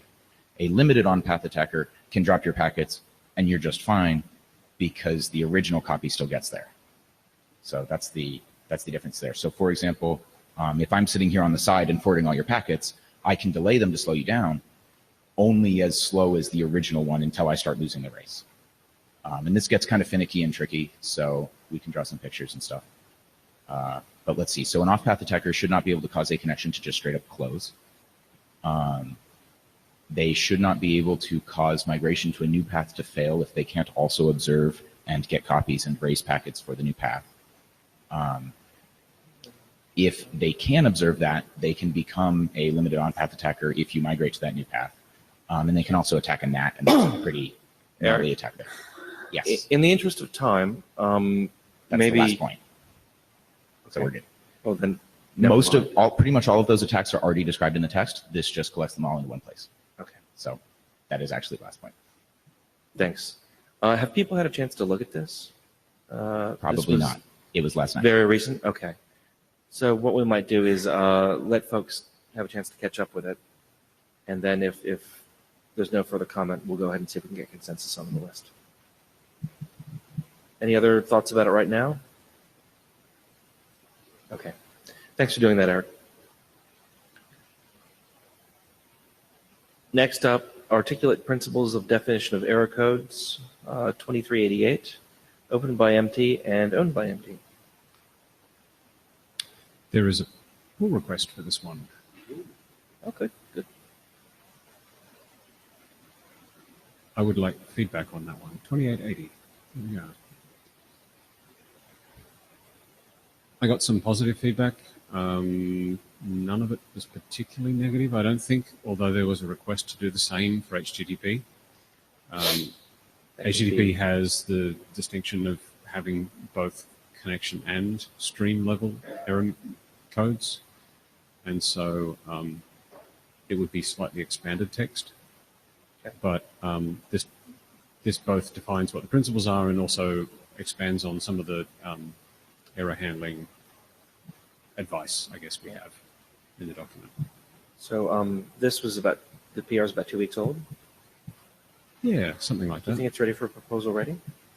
I probably should have done that already, yeah. Okay. Go ahead and do that. We'll go ahead and see if we can get consensus on the list then. If folks haven't had a chance to look at it, please do. Next up, write up our security target against on-path attacks.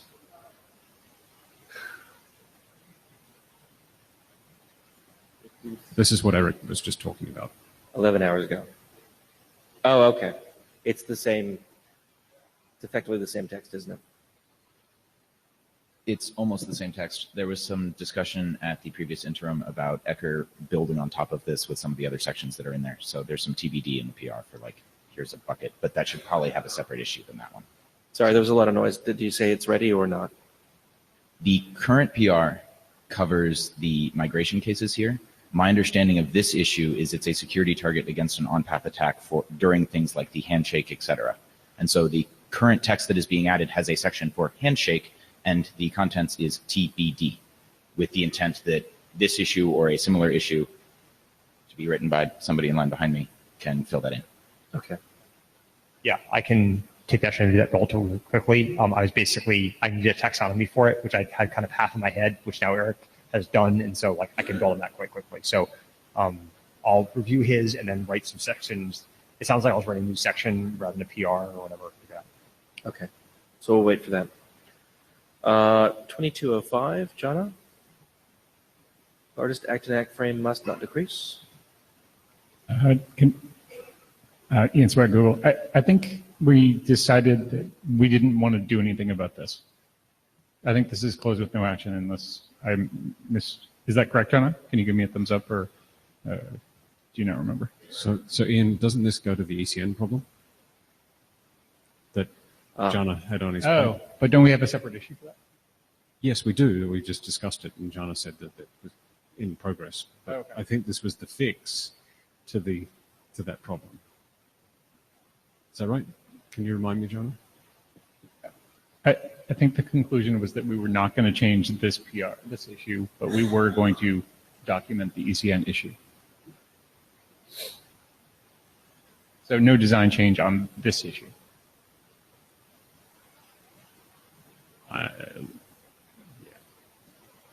There was a resolution document in the other issue. Yeah, we have a PR in progress. Maybe once that's done, this gets closed with it. Right. We discussed on the PR, and I think the PR has the appropriate resolution to the ECN issue. And when we close that, I think we close this along with it. So my recollection, and it's on the issue, so if I get this wrong, I apologize, was that we would not require that the largest acknowledge continue to monotonically increase.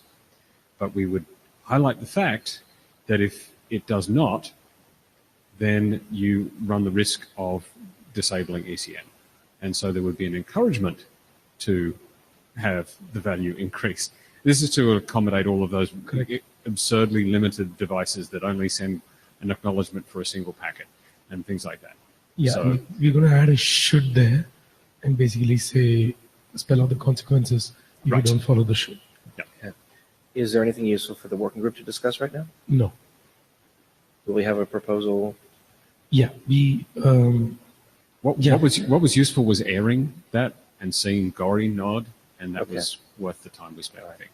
So we'll wait to hear from the editors as when they think they have a proposal ready. Yeah, the PR should be ready soon. And again, that needs another iteration. We'll get to that soon. Thank you. Excuse me. Next up, 2342, raised by Igor and owned by some bits flying between here and Eric. Spoof connection migration as a DOS vector. There's a PR that should be ready to go. Ready to go? Okay. Yep. Should already be reviewed. I think Martin needed to click a button on it, but other than that. Right. Anyone have something they want to discuss about that, or can we just go ahead and try and get consensus on the list? Igor? Yeah, I think technically the PR is good. It's done. I would add some more clarification of why the servers are going to do it and what clients should do, but it's all editorial. So technically it's ready. Yeah, that's an interesting point. So there were some questions raised about whether or not that transport parameter should exist or didn't. And as part of that, if it continues to exist, we should have some editorial text explaining why it exists and when you would use it. And if it doesn't exist, then we don't need that. So I didn't add that text here because if the outcome of that is it doesn't exist, then there's no point. Okay. Right. So we're ready to go in terms of try to get consensus. Okay. So we'll go ahead and put that in the next batch of consensus goals then. Thank you. And that takes us to almost the end, 2389. Be clear about the purpose of disable migration. That sounds familiar? Yeah. Okay. So same issue, same resolution. Then finally, 2602.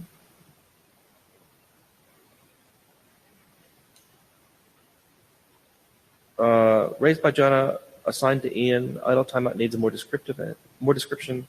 Sorry, I meant to write a PR for this. I apologize. I can write one by tomorrow. So just get to it when you can. Okay. We don't necessarily need it by tomorrow. We just need to see some motion. Tomorrow was a good time. Okay. So that takes us to the end of the accepted design issues on the late stage drafts, which is a very specific set of constraints, but still, yay us. We have a number of them that we defer to discuss tomorrow. Hopefully we'll have a nice chunk of time to do so. And then that leads me to believe we might be in a state where those drafts at least will be able to be moving a little bit towards working group last call, or at least stability shortly after we get all those incorporated. I think tomorrow we'll reserve some time at the end to discuss planning, and one of the things we'll talk about is the other drafts, the HTTP and the recovery drafts, getting them into that late stage process. Offline, I think maybe we should talk to the editors about whether there are any HTTP recovery issues that we need to carve out some time for tomorrow, because the ones that we did defer to tomorrow could take a significant chunk of time based on the interrelationships there. Jana Iyengar, we punted on some issues during the interim from recovery to the IETF because we wanted the broader IETF audience to be present. Yes. We should make sure to get to those tomorrow. Right. All right, then we need to probably go away and come up with a run list for tomorrow that incorporates all those issues we deferred, but leaves time for that and the planning discussion. I think that'll be the bulk of the day. We've got 8 minutes left. I don't know that we can really use that productively unless we want to try and have the planning discussion now. What do we have in the planting that we can?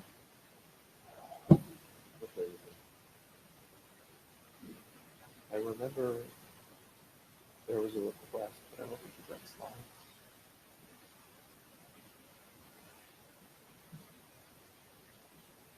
Does anyone have anything that we can productively discuss in now effectively 5 minutes?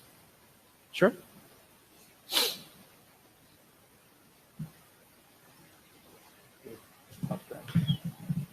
Great. Hi, Brian Trammell, co-editor of the Manageability and Applicability drafts. There are a few open issues on these. You can maybe can you throw them up real quick? Many of these are things for which just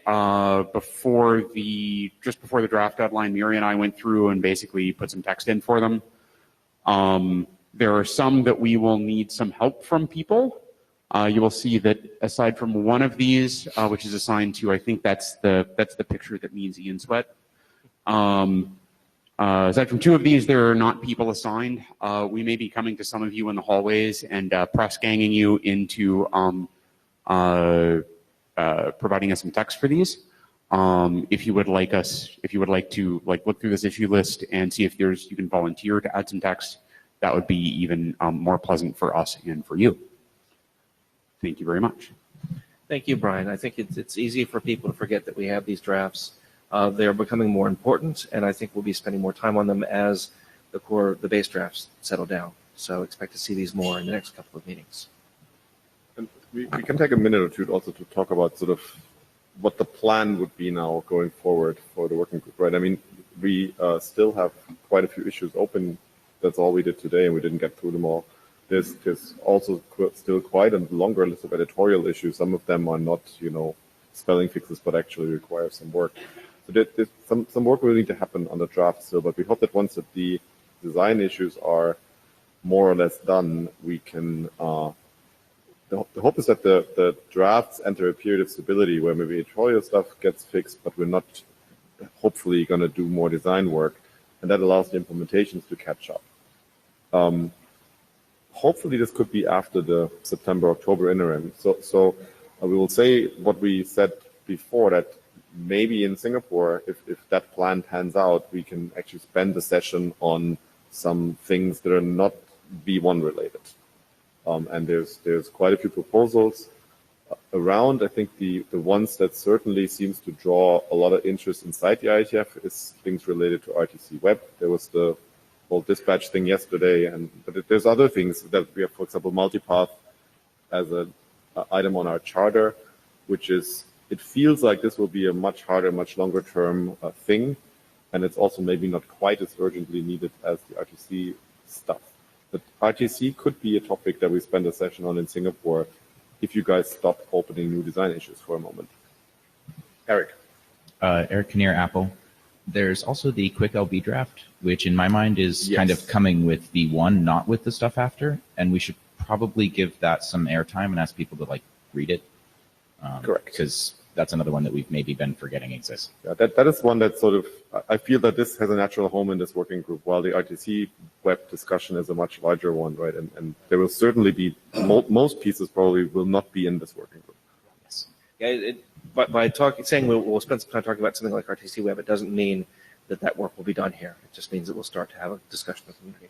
And we're talking to the area directors about what the proper dispositions of things like extensions versus new applications using Quic might be. This is Martin Duke. I'm gratified to hear that you believe that this working group is the home for that. However, I remind the chairs that it has not been adopted, and I would very much. I said it's not a home for it. Potentially not.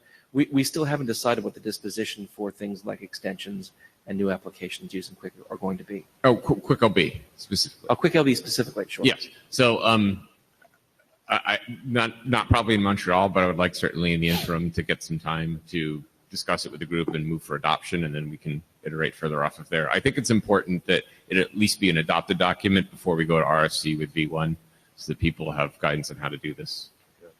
Yeah, and I think that the discussion of that is probably a prime thing for Singapore. That sounds like a good idea. Or maybe even at the interim if we have time. It would probably require some small amount of rechartering, because at the moment we have a pretty specific list of work items, and that isn't one, but we wrote that charter years and years ago when we didn't know about this stuff. I'll make you a deal that we do a call for adoption when you keep your hands off the invariants for a couple months. I'm never going to live that down, am I? Roberto Peon. I do have a bit of a worry that we're going to start discussing RTC, et cetera, before we start discussing what we've currently labeled as V2 features. Can you go a bit more to the right? I'm worried that we're going to start discussing WebRTC, et cetera, before we start discussing what are currently labeled as V2 features.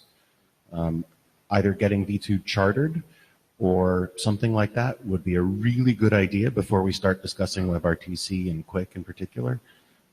Because otherwise I think we're going to end up with outcomes that would be very different than what would happen otherwise.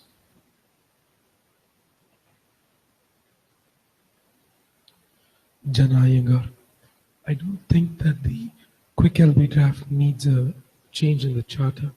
We already have some text that says we will discuss specifically the text that says how quick and describing deployment and manageability implications of the protocol. It goes a little bit past just the implications, I guess. But yeah, let's not lawyer up on charter changes right now. It's just, it may be necessary. We'll have to talk to the ADs. This is actually from Magnus to figure out whether he's comfortable with us just taking that on under the current charter or not. It's really an area director decision whether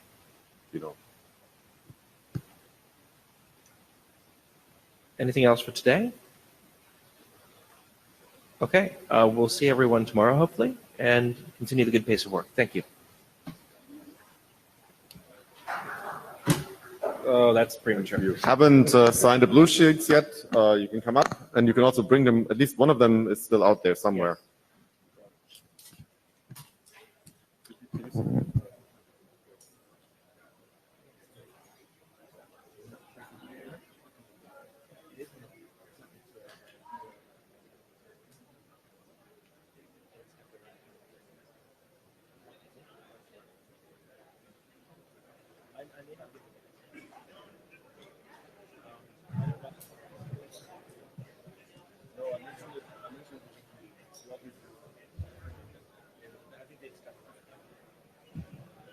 How's it going? Nice to meet you. I'm Kyle. From the UNH Interoperability Lab. Hi, how you going? You guys were talking about the interim meeting. Yeah. We have space, and we'd be happy to host. I saw your email. Yeah, thanks for Yes, that. Tim Winter sent me. I think it's a matter of finding whether we get an appropriate room and whether it's practical for people to get there. Yeah.